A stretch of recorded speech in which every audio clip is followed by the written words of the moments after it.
Welcome back, my friends. I'm very inconsistent when it comes to putting content out.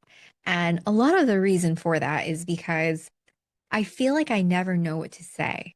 And when you're someone who has literally everything running through your head all the time. At one time, I have like background music playing all the time. I have a fucking narrator in my head. I have all of these things, and I'm like inundated with information that here, did I fix you? Cool.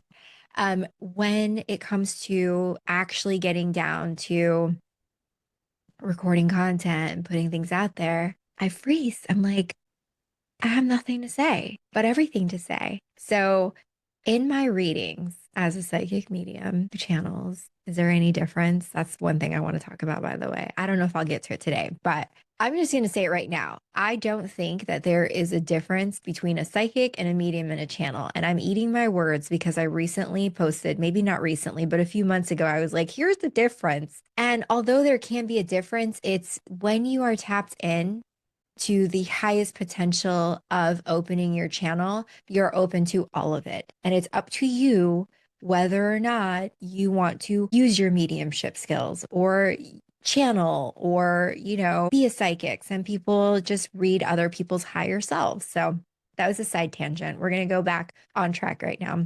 But in my readings, I've been asking people, I'm like, listen, I need content topics. I need to know what to talk about. And I've been getting really incredible feedback. And one of the things that actually my dear friend said to me, she was like, I think you've had a really incredibly tough life. And I think people need to know how you went from that to where you are today.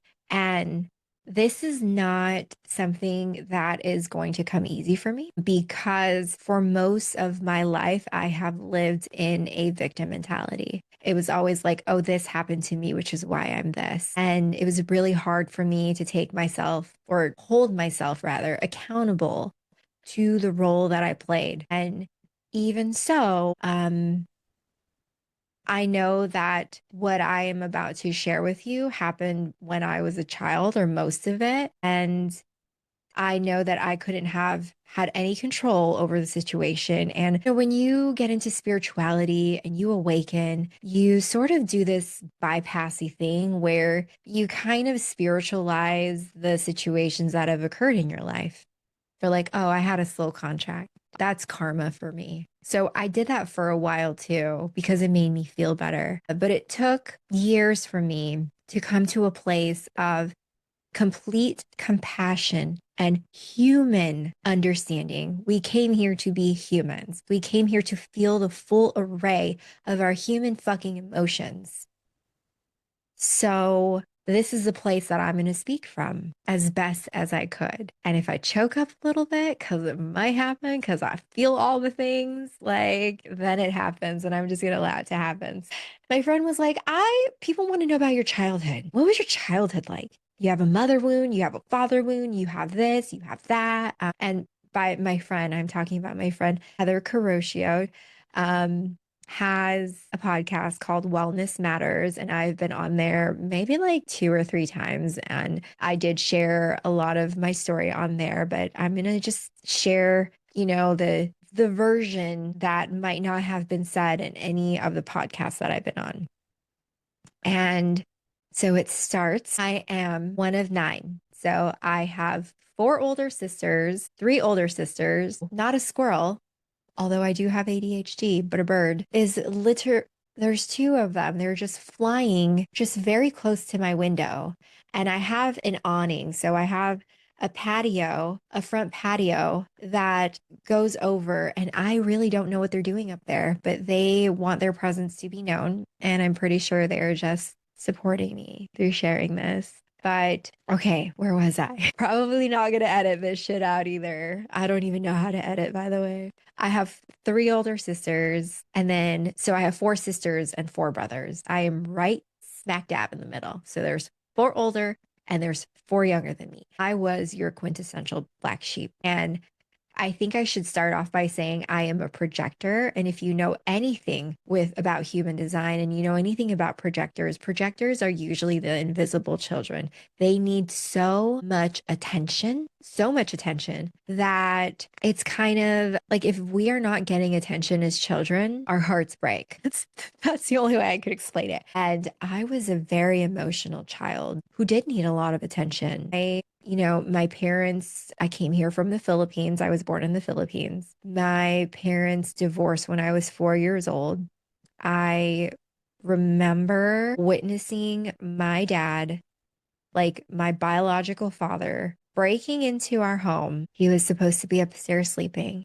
And like, I don't know if he was threatening my mother or actually trying to kill my mother, but I witnessed that whole thing and it felt like a dream. I didn't think it was a real thing, but I think that was the very first time in my life where I internalize the belief that men are not safe, that even being in my own home is not safe. All right. So we're going to get that out of the way. Suffice to say, my parents divorced shortly after, and my father was in the Navy, the US Navy. And he was the one supporting us. My mother was an immigrant. And after that, we became very poor. I'm laughing as I'm saying this, but it's not fucking funny, guys. We were poor. And at this point, my mom already had one, two, three, four, five, six, seven kids. So she was basically a single mom of seven. And then my two oldest sisters got pregnant in their teens. So they ended up being teen moms and they're like beautiful mothers today. Like even then, like just amazing, amazing mothers. Like I look up to them as mothers because of like when you're still young and you have kids, you kind of have this like childlike energy because you're still a fucking child. And my sisters, the way that they would just interact with their kids and the way that they interact today, I always looked up to that and I was like, yes, that's the kind of mom I want to be. I want to be like a cool mom. I want to like feel like, have these really strong boundaries with my kids, but also have enough where have this like wonderful relationship where they feel comfortable enough opening up to me. Again, side tangent.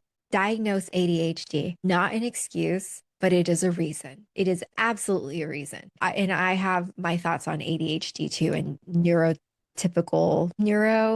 sparkly in general. There's so many thoughts that I have there. We have a strong connection from the get-go to God, to source. We can hear God so easily. We are connected and tapped into the collective, literally, to everything and everything, anything and everything. Did I say that right? I'm gonna go back. I'm gonna stay focused here. I'm gonna stay focused. I don't have any notes in front of me. This was not prepared. I had all these readings today, and then I just was on an Instagram live with a friend talking about human design, and I was like, you know what? Fuck it. I'm just gonna record an episode.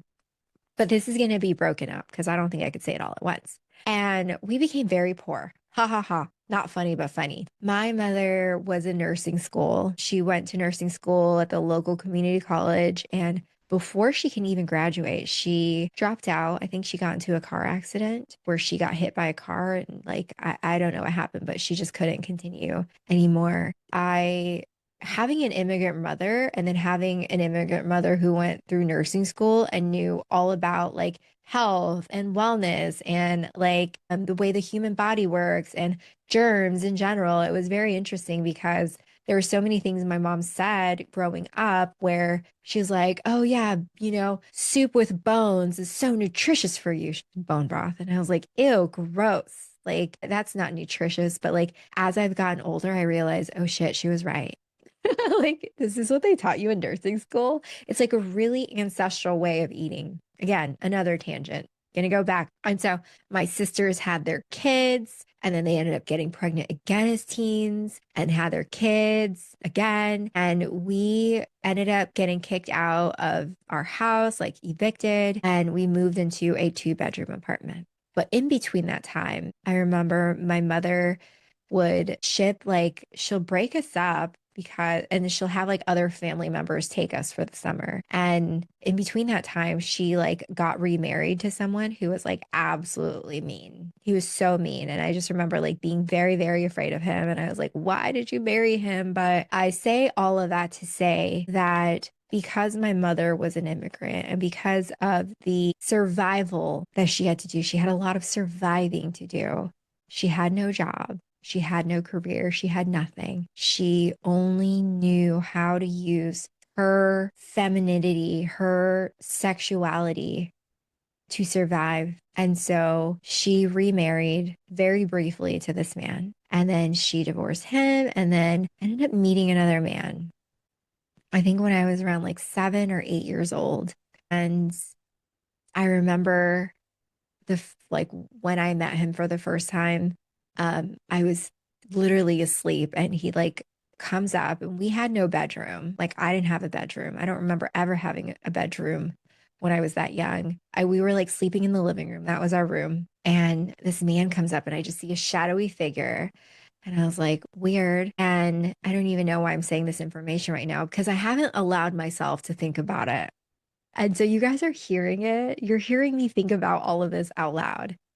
And they got married. And I think I remember her saying to me, she married for love that time around. Like he had no money, he had nothing, but she said he had a really good heart. Right. And I was like, cool, cool, cool, cool. She said that as an adult. And I was like, all right. And I remember her drilling into her head, like, if you're going to get married to someone, make sure they have a good job, make sure they're this, make sure they're that. Like, he was in the military at the time. And I vowed to myself, I was like, you are never going to marry a military guy. Military men they are so gross, so gross. More on that in a bit. And as time went on, I remember he's like, we started calling him dad and he treated us like we were his daughters and then or his children I should say, and then like we just became a family. And we were still very poor and living in a two-bedroom apartment with I think about 12 people, 11 to 12 people living in a two-bedroom apartment. I remember having lice all the time.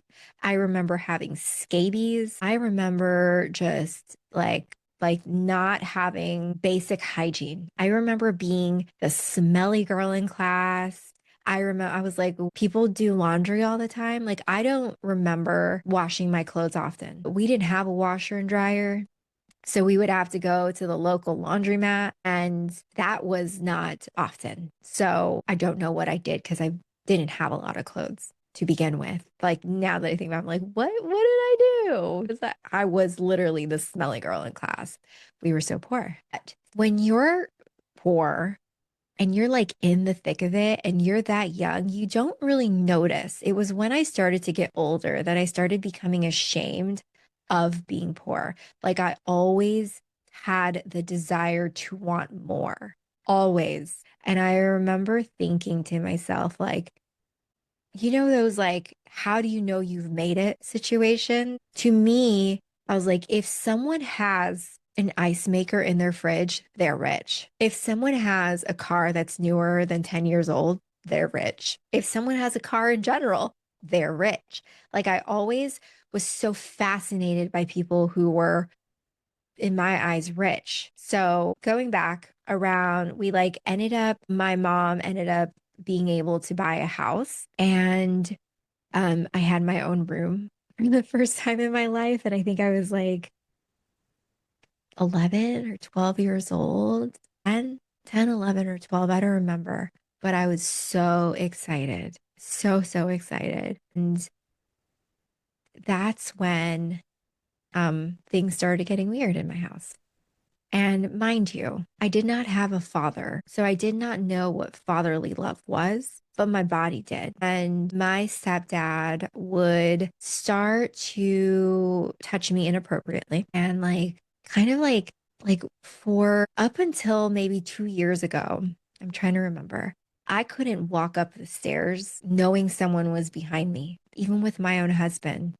I'm like, please wait at the bottom of the stairs until I'm fully up the stairs because what my stepdad would do is he would like grab me or touch me inappropriately, like pinch my ass or whatever. And it was just like my little self internalized that as being so icky that when I turned 12, I dropped out of school. Actually, first, I started running away from home and I still went to school, but I didn't know it at the time that I was trying to escape that situation. I just knew I didn't want to be home. And I knew what was happening. It's like, it's so hard to explain. It's like how, if you've ever been in this situation where you have been sexually abused, you know what I'm talking about, where you know what's happening in your logical mind, but you feel shame for it. Like you feel like you brought it upon yourself and you asked for it. And that's what I told myself. But I wanted to tell you guys all about how I was so poor because I wanted to paint the picture of because we were so poor,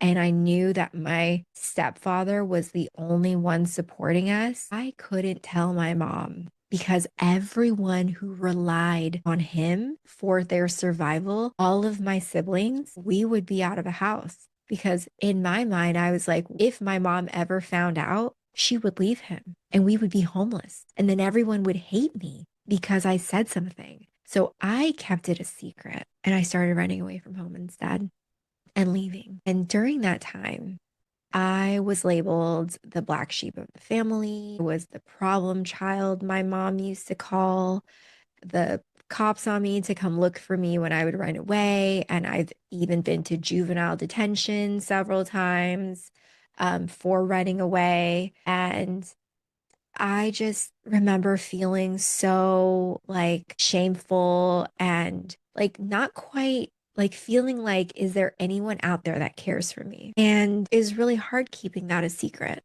but not hard at all. It felt like, no, I'm going to die with this. Like if you would have asked me, like I even 10 years ago, I'd have been like, no, she can never know. It'll break her heart. I don't want her to die.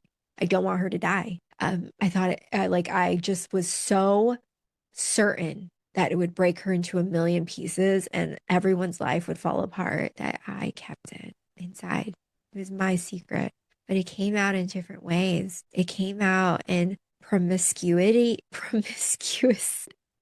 It came out in needing attention from other boys, needing to be in a relationship, needing to feel love. That's the father wound, right? When you don't get that from your father, when you don't know what that's like, you accept breadcrumbs from everyone and everything. And that's what I did. My my sisters were not very nice, and I mean rightfully so. They didn't know what was going on with me. I'm trying my hardest not to sound like a victim here because I was not a victim.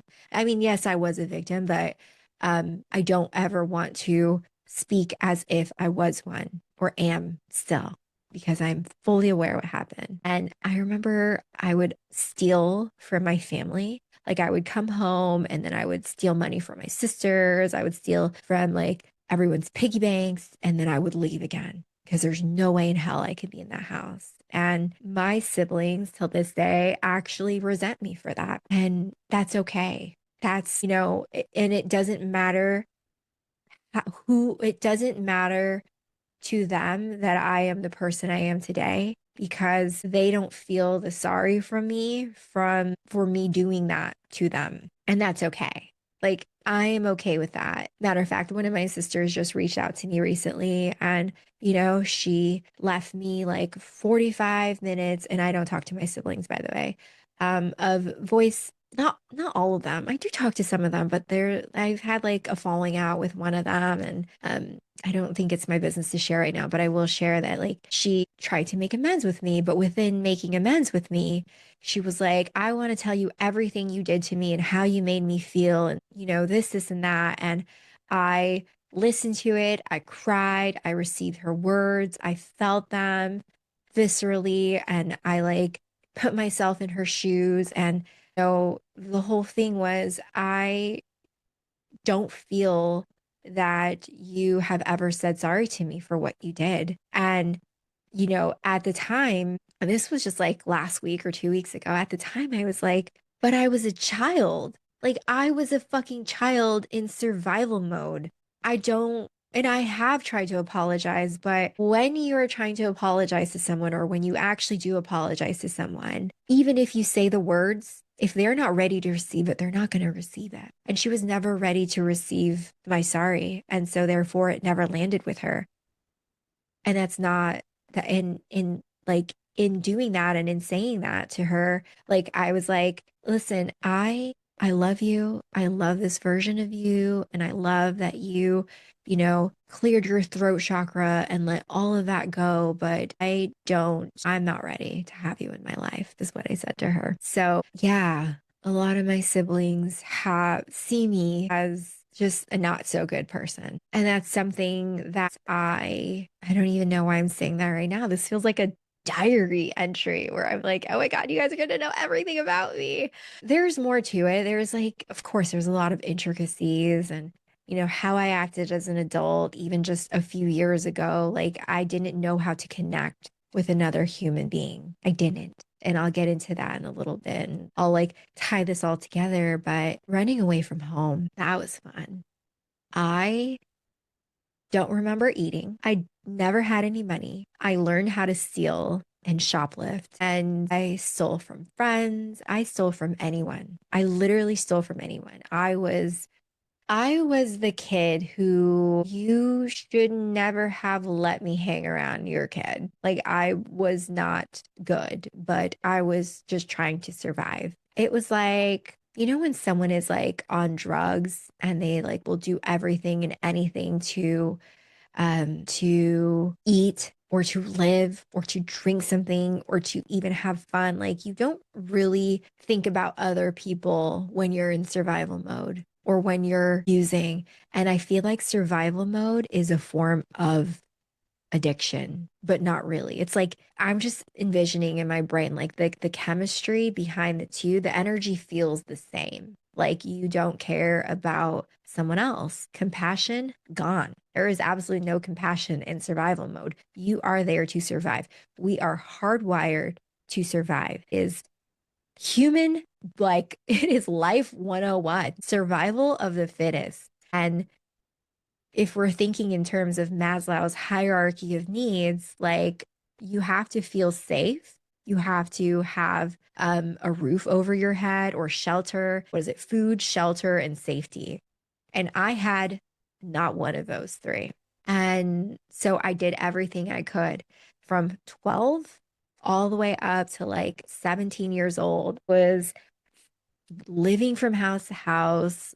I thankfully never lived on the streets, and I thankfully never got into hard drugs. I did like smoke weed and I tried like ecstasy, but it was never anything that was like so hard, and it didn't last for long either. I didn't like the way I felt in an altered state. I wanted to feel like me. I know, so crazy. But this was all in like the Tacoma, Washington area. So if you're familiar with it, there's so many, like at the time, there were so many immigrants there.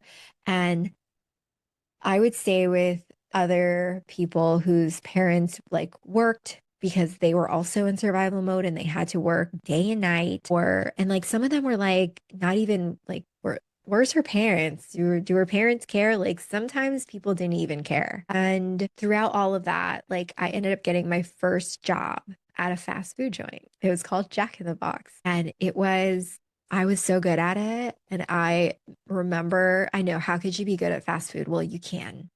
You can. I was determined. The Capricorn in me was like, we are going to do our best at this job. Like, I remember being such an incredible multitasker. Like, I was like, whatever. So much so that I got promoted to like shift leader. And then I stayed there for 2 years. And I remember making money. And I was like, I like money. Like, I really like money. I like making it. And then I ended up getting a job at a restaurant where I became a server. And that was also really good money for me at the time. And while I was working there, I met a man, a guy, a boy, rather, a boy.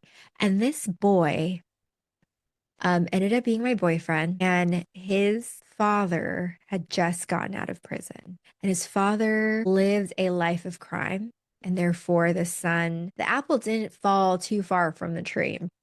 This son would What happened? I don't even remember. This is something that I'm like, okay, I'm trying to tap into it because I blocked it out of my life. Long story short, there were stolen credit cards involved. Um, that happened at the restaurant that I was working at. I was involved in it, and we used those stolen credit cards to go shopping, and we got caught. And I told on myself. I was like, yes, I knew they were stolen. Yes, like I was like, I am going to come clean. I don't want to feel shame about this. I don't want to lose sleep. And in between that time, we were both going through trial. And I remember I ended up moving to Hawaii for a year or two.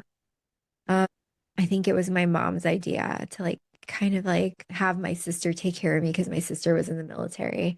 And Hawaii is like one of the most amazing places in the world, by the way. And living there is very different. I do not recommend living there, but I do recommend visiting for an extended period of time. Living there is very, very incredibly difficult when you are not a local. You are not welcomed. You are not welcomed. And so I made friends with other people who were not local. And one of the friends is like that I made is still my dear friend today. And I love her so much. I don't know what this has to do with anything, but I just remember like still in that time, like going through trial, not knowing if I'm going to prison, just my nervous system becoming so very dysregulated. And I don't really have memories of that period because I think I disassociated. Actually, I don't think I know I disassociated. And my boyfriend or my ex was still my boyfriend at the time going through trial. And I remember I couldn't afford a lawyer. I didn't have a job. I couldn't afford a lawyer. My family couldn't afford a lawyer. We were still very poor. And I had a public defender. And one day, shortly before I went to prison, this article came out in the local newspaper. And the article completely was fabricated by my ex and his family and their lawyer saying that I was the person who like committed the whole crime. And I ended up going to prison, I think like a few weeks later. I got sentenced to 33 months, served 16 and a half, which was still a very long time. But and then I got sentenced before he did. And he ended up getting sentenced to like 8 years or something like that. 5 or 8 years. I don't know how long he served, but it was way longer than me because he went through the full trial and the court found him guilty. And I don't know, I'm not laughing about it. It just is what it is. And I remember when I got out, I received letters from him apologizing and, saying sorry. And I just always felt like nothing ever goes my way, that I can't trust anyone, that anyone who comes into my inner world and my inner circle ends up betraying me. So I had that. I don't think I was a good person at all. I felt like everything that happened to me, um, I deserved. Well, while I was in prison, you can't just sit around in prison. That is the thing. You cannot sit around in prison. My first night, well, first you go to jail and then you go to prison, but jail is very scary. But you go to prison, and prison is like, when you first get there, you're in like, I don't know what they call it, like intake or something like that. And you get assigned a number. And my number was 326681. I still remember it. That was my like, it's called a DOC number, your Department of Corrections number. And that you don't have a name in there. You have your number. So when they would like come and they would do like roll call to make sure you're in your rooms, you say your number 326681 and whatever. I don't even know why I remember that or why I'm saying it. But prison was a really interesting place. My first roommate, well, her name was Adriana, and she was in there. And I recently spoke to someone about this, but she was in there for the murder of her 4-year-old daughter. And before I even got there, she was in solitary confinement for a while because we have television in prison, okay? We watch the news. And some people really watch the news. And you know, when you watch the news, they're like, so and so got convicted today, blah, blah, blah. And anytime there is a child murderer, a child rapist, anyone who commits a child crime, people in prison are waiting for you to get there so that they can hurt you. And her case was highly publicized. I don't even think she was from Washington State. I think she was from another state. They also transfer like inmates because, you know, it's like too close to home. And there was a high risk of her getting murdered in prison. So she was in solitary confinement for months before I even got there. And by the time I got there, I think my second or third night, they were like, you have a new roommate. And it was her. And they put me with her because they knew that I wasn't someone who was going to hurt her. I was a nonviolent offender.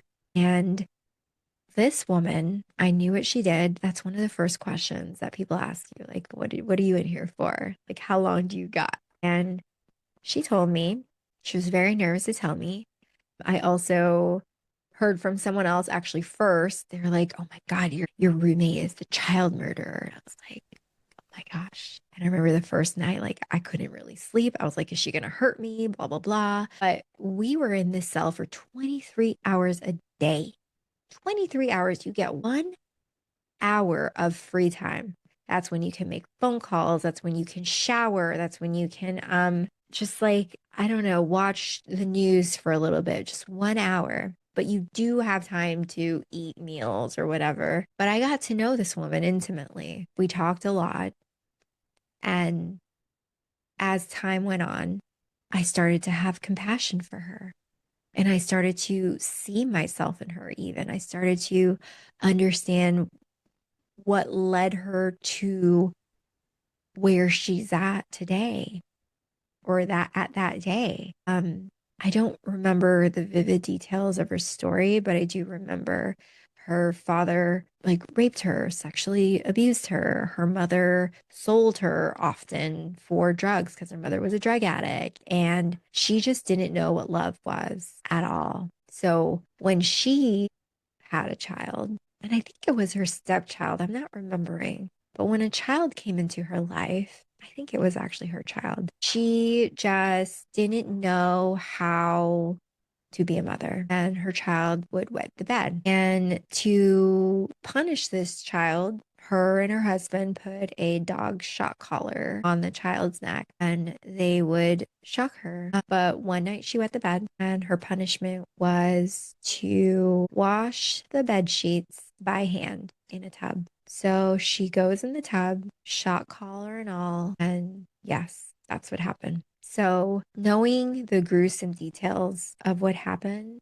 but also getting to know her, kind of, I don't even know how to say this. Like, I've already said it, like my compassion for her grew. I understood her.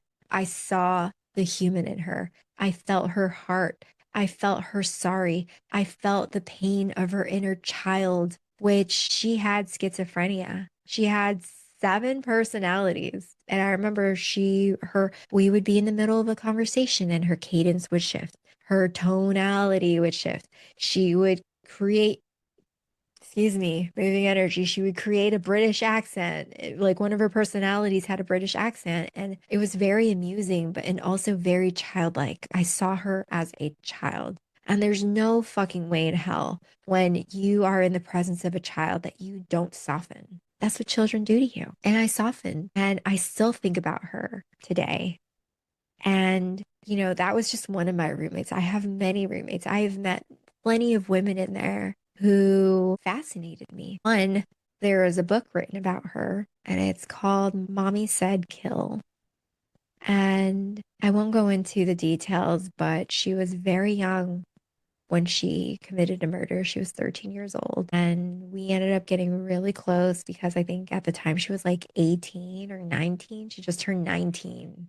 It was her 19th birthday, and we got close, and she was so intelligent. She's out now, but she was so intelligent. She was so smart. She just had this presence about her, but you know, and at this time, I didn't know that I was a psychic and that I could read people, but I knew that I felt people's hearts. I felt their hearts. I feel what people feel all the time. And that's probably why I spent a lot of time alone because it's hard feeling that all the time. But my point in saying all of this is that there are so many of us who have been broken, who have been let down by our families, by society, and completely misunderstood. And it doesn't make us bad. We were just going through something. But when you go on a healing journey and you start to become aware of the shit that you're bringing to the table, more often than not, you're going to start to feel ashamed. You're going to start telling yourself, like, I should have known better, or I should have done this. I wish I could have done things differently, but things unfolded the way that they were supposed to. And prison was just so fascinating. It was like I just love people watching, and that was my favorite place to people watch. My favorite place. 100% of the people in prison have childhood trauma. 100%.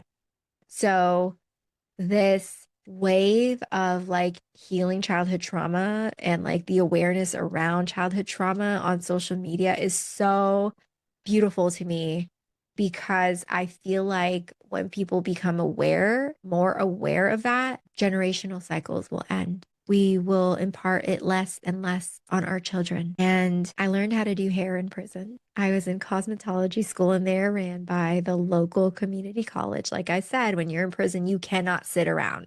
You have to be doing something. Either you have a job where you make like 32 cents an hour, you work in the library, they had other programs in there, had computer programming, they had CAD, they had Microsoft Word. Like they want you to have skills. So when you get out, you are less likely to reoffend. That's their main goal. And so the cosmetology program I got accepted into. Now, did I learn anything? Absolutely not. I learned nothing. So that when I got out, I actually got my GED in prison too. I ended up getting it.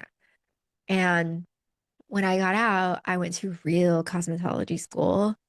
And while I was in school, I met a man who was in the military. Remember when I said I was never going to marry a military guy? Well, I did. We ended up having 4 kids. I ended up opening a hair salon. Just if I say that my marriage was easy and that it was all rainbows and butterflies and I lived happily ever after, absolutely not. It was tougher than my childhood, believe it or not. And I'm still married. So I'm not, out of respect for my relationship and my family and my children, I won't go into details, but I will say that we both came into the relationship with our own set of traumas and our own set of issues. He also had a father who left when he was young, raised by a single mother. And he had a lot of anger in him, which thankfully is like not there anymore. But he did. And there was no outlet for that anger. And he got into many fights in his life. Very, very brilliant man. Like when I say brilliant, I mean brilliant. Like you can ask him about any point in history and he'd be like, oh yeah, I know about that. Like I'm like, okay, what was like Alexander the Great? Or tell me all about the Civil War. Like he will know details of it. So he's very, very smart. But our relationship was not the greatest. And if I were to say that it's perfect today, I'd be fucking lying through my teeth. But is it light years better than it was? Abso-fucking-lutely. And how did that happen? I healed, he healed, and he's still in the thick of healing. But healing looks very different for men. Healing for men is not gathering in a group, joining a fucking group container, like doing breath work. Maybe it's for some men, but men heal in a very primal way where I don't even know, like, I think that's just going to be another podcast episode, but let me get back to my life. When you're in a relationship and you have a whole lot of fucking childhood trauma that was never addressed, and you bring that into a relationship and you marry someone who also has a whole lot of unaddressed childhood wounds, your wounds are going to be amplified by each other in your relationship. And that's what we did. We amplified each other's wounds. And I know that was our soul contract, but did it make it any less fucking painful? Absolutely fucking not. No way. Still hurt. So we have four kids, boy, girl, boy, girl. And I love being a mother. I love having kids. I wanted more kids, but I did not want to put my body through that. I was homeschooling my kids for so long. Up until just this past September, I homeschooled my kids. With my seventh grade education and my GED, I was like, I'm going to homeschool my kids because I can do it. Like I needed to do things the hard way to prove to people that I could actually do it. I needed to make myself worthy. And how I made myself worthy was proving to people, it wasn't to myself, it was to people that I can do it. I opened a business, it was wildly successful, raised these four beautiful kids without the help of my family. My mom helped a little bit, but without the help of my family. And I loved it. But about maybe 2 years ago, no, when was my awakening? In 2022, actually. 2022. Oh no, back up a little bit.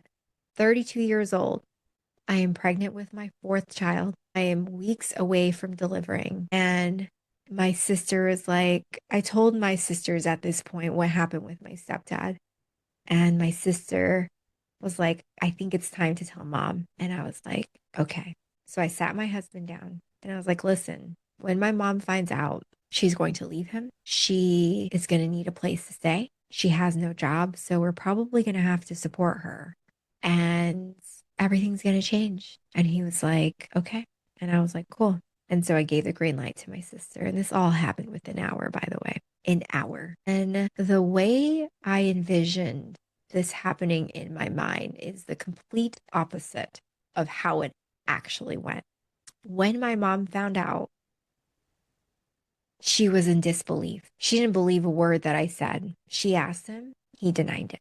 He denied it. And there is no heartbreak like the heartbreak that you receive from your mother. And I've had my heart broken in my life, but I've never had it break like that. And I vowed to myself that I would never, ever break my children's hearts the way that my mom broke mine. She said to me, Erica, how exactly did he do it? Tell me the exact times he did it. Tell me exactly what happened. And when you're a child and something traumatic happens to you like that, the last thing you want to do is remember. So I couldn't tell her because I didn't remember. Bits and pieces, like pieces would come back to me and I would like tell her, and she's like, that wasn't, do you think he was just trying to hug you? Do you think like whatever, whatever? And I'm like, really? Like she did not believe me. Okay. And then one of the last things she said to me in that conversation was, what would you like me to do? I'm already old. I have no job. I have no career. I have nothing to my name. I have nothing on my own. I can't start my life over again. And hearing those words broke me. And that was 6 years ago.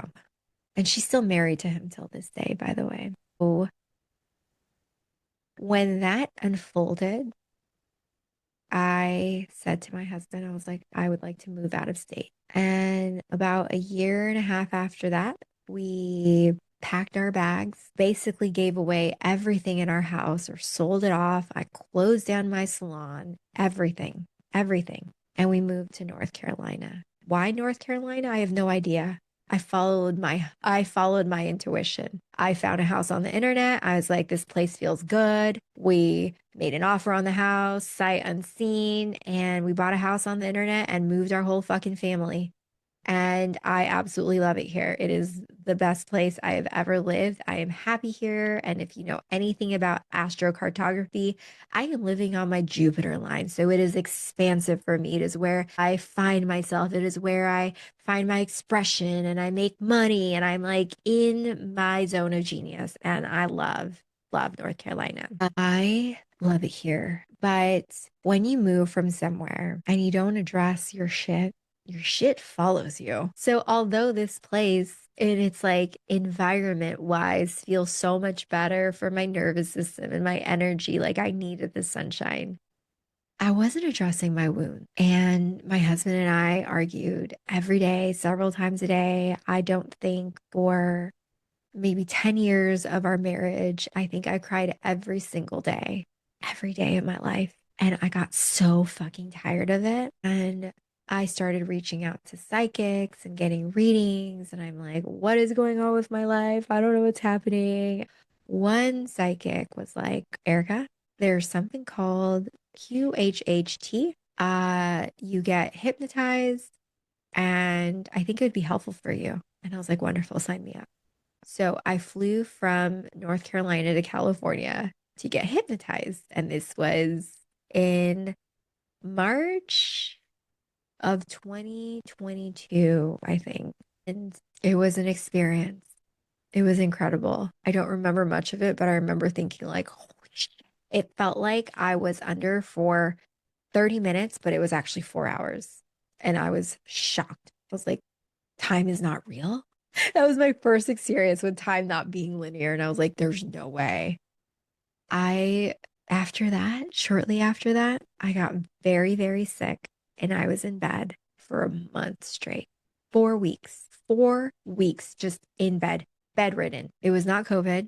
I never tested positive. I thought I was going crazy. And I think what I know now was that I was having ascension symptoms and more than likely a Kundalini awakening. Because after that, life was not the same. All of the spiritual things came online, but I kept it hidden. I didn't tell my husband about it. I like had no one to talk to about it. And I discovered something called the body code. And through the same psychic, she was like, I had a client who really healed herself, and I'm intuiting that this would be really good for you too. And I was like, sign me up. I need anything to heal me. And I remember my first session, all I did was cry. It's like, how does this person who doesn't even know me see me more than anyone in my life who has known me my whole life? She called out emotions that I felt, the ages that I felt, abandonment, anxiety, depression, frustration, guilt, shame, all of it. She told me the ages, and I felt so seen and so moved that I ended up becoming a practitioner. So I am a emotion code, body code, and belief code practitioner. And when people ask me how I healed, that is how I healed. How I healed from all of my trauma, it was through that modality, those modalities. It's a very gentle energy healing, and it addresses like trapped emotions within your body, within your energy field, because what we don't process, we hold on to. And when we hold on to it, it comes out as physical symptoms. It comes out as autoimmune issues. And in 2021, I got diagnosed with Hashimoto's, which is a thyroid condition, because I wasn't speaking my truth. And I was like, I am not taking medication. I refuse to take medication for anything. And all I did was the body code, the emotion code, and healed. When red light therapy was also really useful. So if anyone is on the fence about energy healing, I hear you and I see you and I understand your trepidation. But healing can be instantaneous. And energy healing is so fascinating because what it is, how it works is that it works through the belief and the love of the practitioner, but also the belief that you believe it's going to work. But always the frequency of love has to be present for it to work. I remember saying that I cannot be the mother that my mother was for all her faults. And I see her for who she is now. And I see her as, I actually see my mother as a child now that has allowed me to grow a lot of compassion for her. But within all of this, like within the complications in my marriage and in my life in general, like I never felt like I could be present as a mother, um, or even a sister. And so I don't blame my sisters or my sister rather for wanting, or actually, I think actually I was the one who cut off the relationship. One day she said to me out of nowhere, she was like, I realized that I have been holding on to a lot of resentment for how you were when we were younger, and I don't want to resent you anymore, is what she said.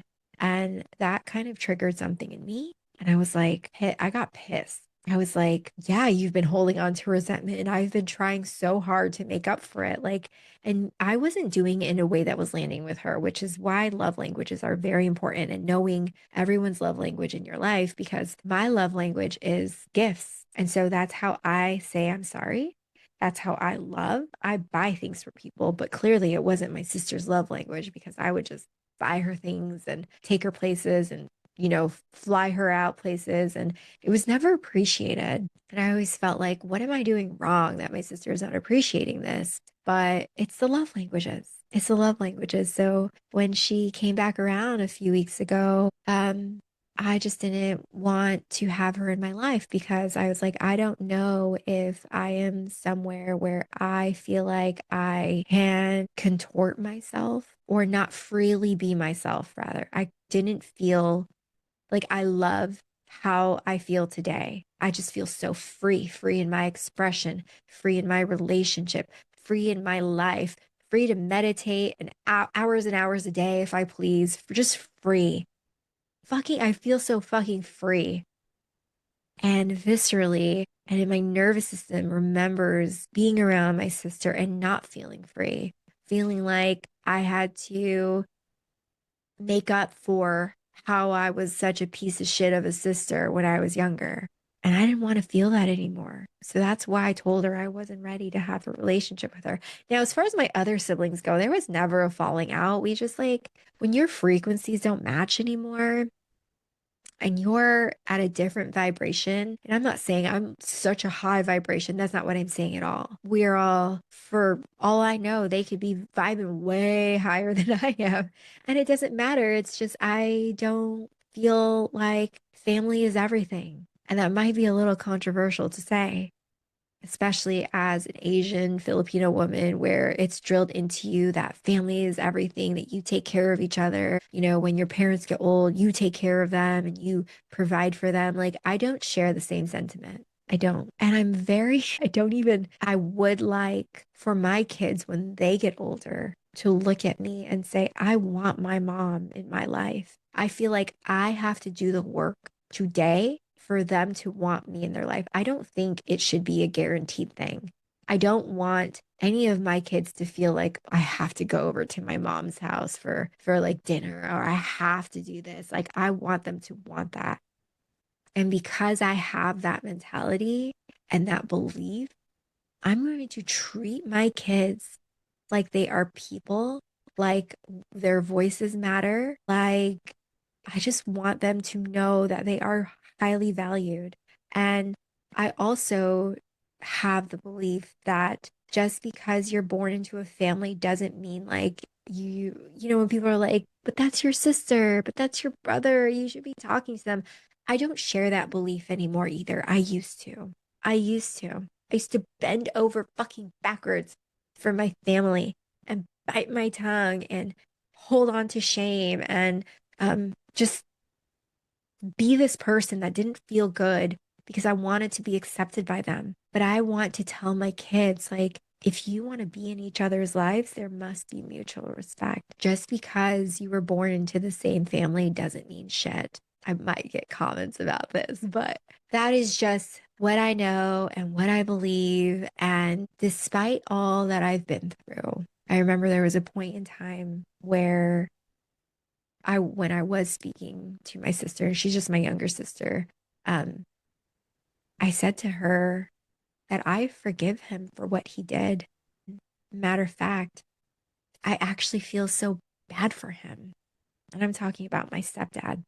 I feel so bad for him. And I remember saying, I wonder what happened in his childhood for him to grow up as an adult and think that that was okay. The compassion that I have for other human beings actually makes it really hard for me to let people in. And it's not like oh, I'm afraid to let people in. It's like, no, I know that when I'm in someone's energy, and that I am your friend, I will love you and I will love the fuck out of you and I will love you hard and I will always see the good in you and I will literally speak to that good to the best of my fucking ability, and you will never know. You will always know how wonderful you are, how powerful you are, how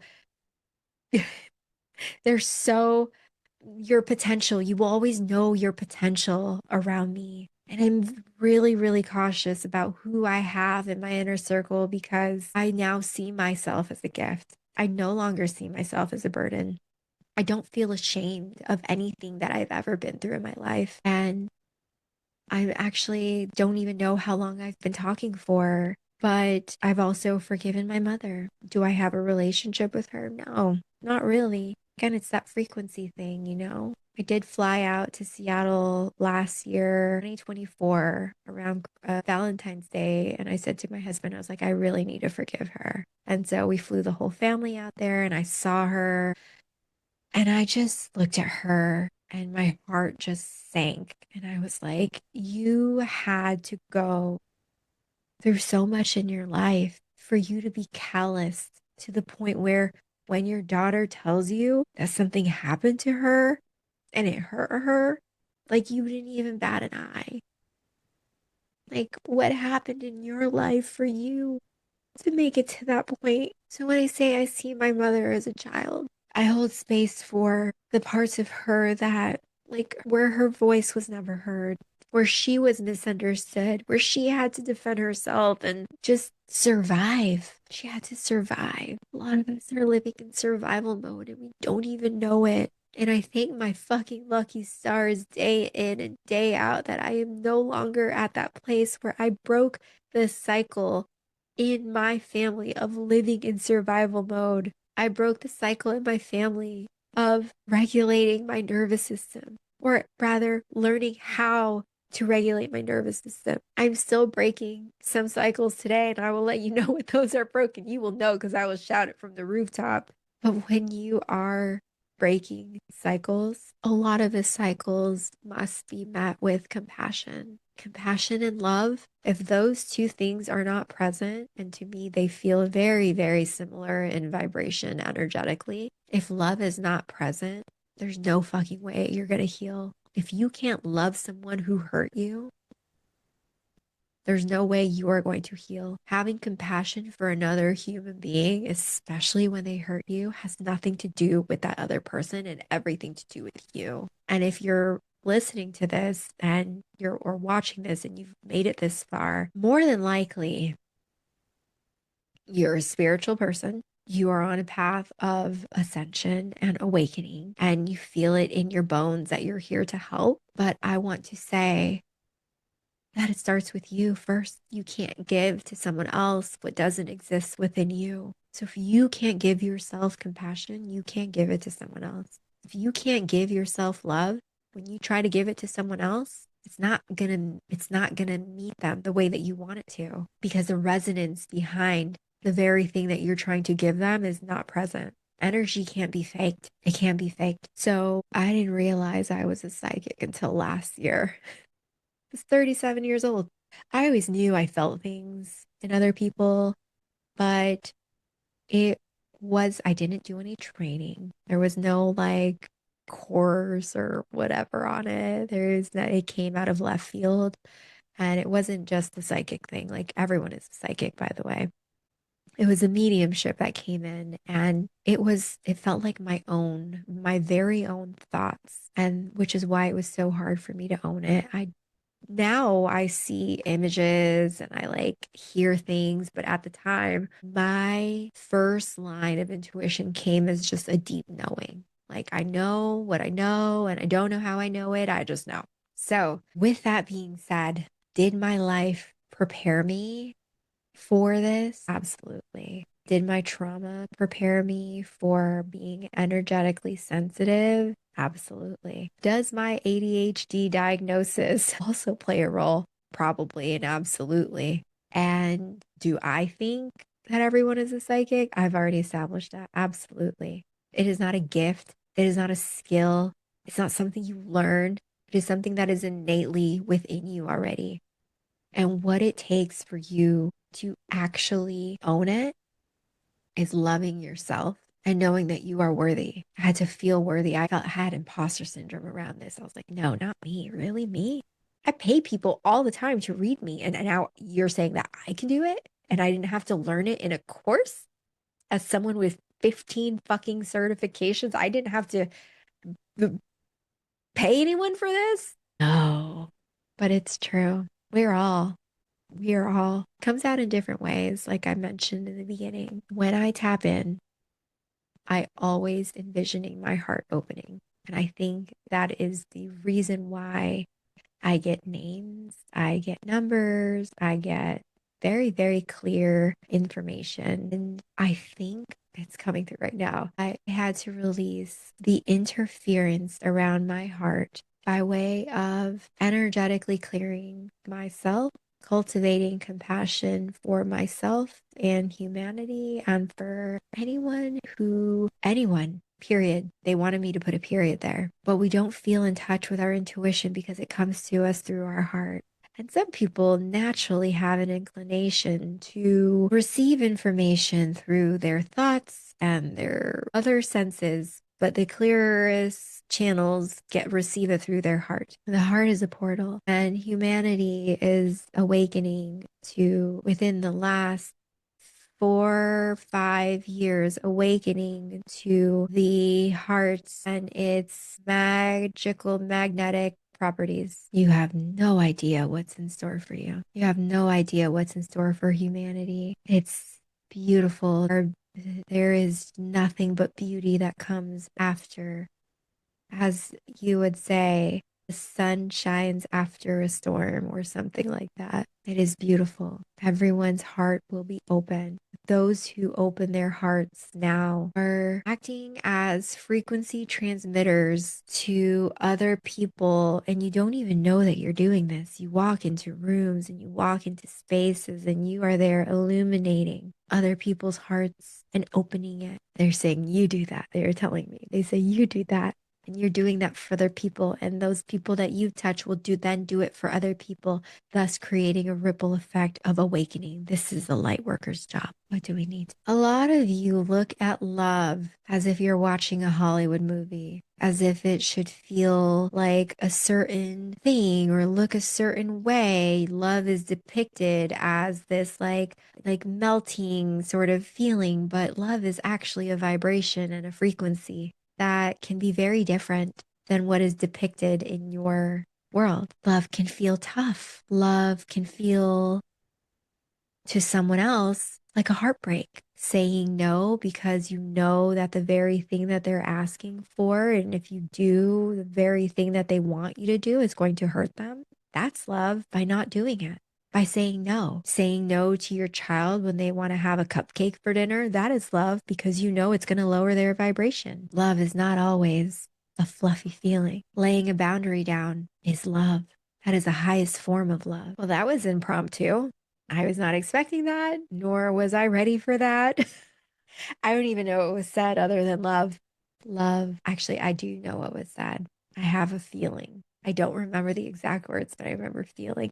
And sometimes when I channel, I start crying because, like, and if you're a channel and you're watching this, I cry. I feel love, really feel like the vibration and the frequency of love. And it brings tears to my eyes every single fucking time. It brings tears to my eyes. Maybe not every time, but more often than not, it does. Oh my gosh. I don't know how long this is. I might post this in 2 parts. But with that being said, I think I'm just going to end it right here. That is part of my story. It is not the full story. There's more that I will talk about in the in between and, like, who I am today. And thank you for listening or watching.